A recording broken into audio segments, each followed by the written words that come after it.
It's a lovely day, and you're out there to buy your first bag of coffee. Whether it's online or in store, you're scanning through multiple bags, but you're confused what to go for. Well, if that's you, this video is perfect for you. Hi, I am Ananya. I am also known as Bean to Prues, and I help people find their perfect cup. So, let's see how to buy your perfect bag of coffee or your first bag of coffee. So, let's get started.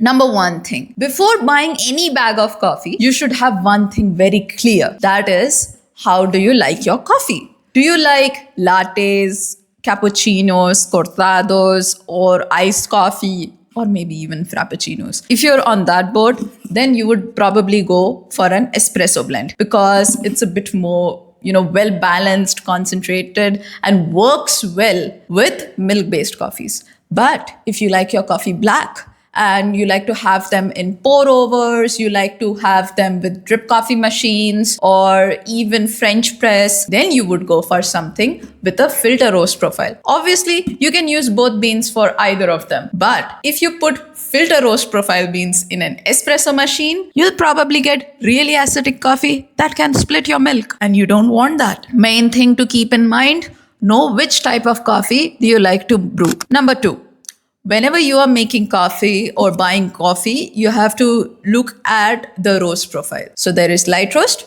medium roast, and dark roast. There are multiple other things also in between, but we'll skip that. So a light roast will give you a more acidic profile, will be a more fruity, funkier, and sometimes it's just like very clean on the palate. And it does not have a lot of intense flavors, like they're going to punch you in the face.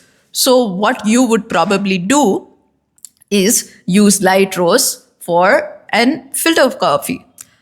Then comes medium roast. So medium profile has got a little bit more flavor and they are a bit more well-bodied, well-balanced, and they are like a safe bet. So if it's your first time, probably go for a medium blend. You'll like that.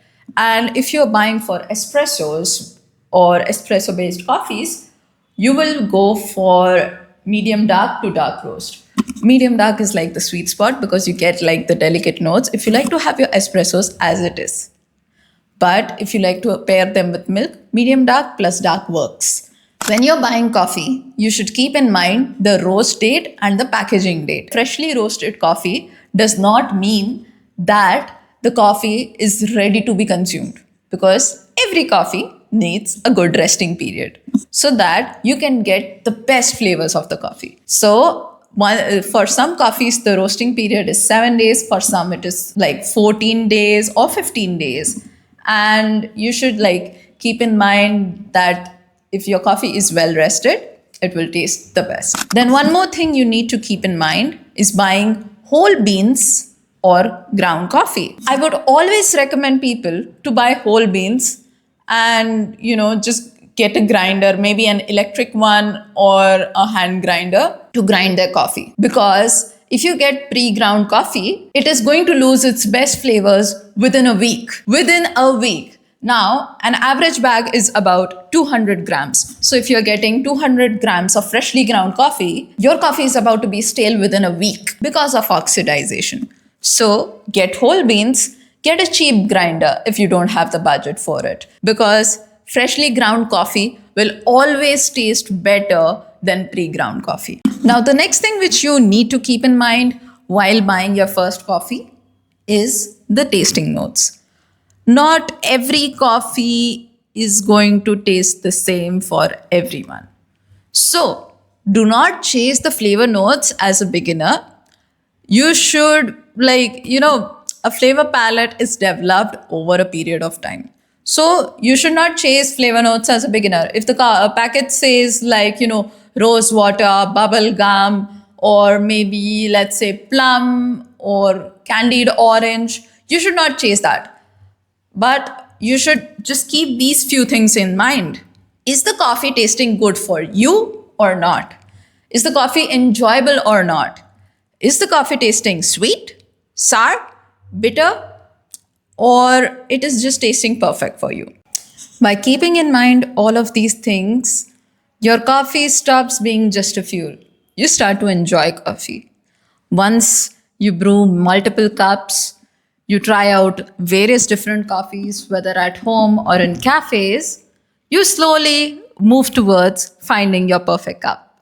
So, to sum it up, number one, make sure what type of coffee do you like.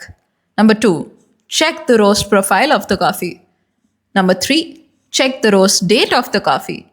And number four, you should also keep in mind to not chase any flavor notes which are there on the packet, but decide whether you like the coffee like this or like that. Basically, do you like it sweet? Do you like the tanginess which you get in the cup? Do you like the good bitterness?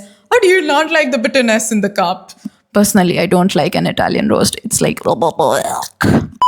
so, by keeping these things in mind, I'm sure you can always buy your first bag of coffee. And also, always get whole beans and not pre ground coffee. So, that's it for the video. I hope you enjoyed this video and found it really informative. Comment down below what is your favorite type of coffee which you like to have. I personally like really experimental and funky coffees, which are a light to medium roast, and I enjoy mine with a pour over. Like, I like them black. And you can also let me know what more videos should I create so that I understand what people really need to find the perfect cup. See you in the next one. Bye.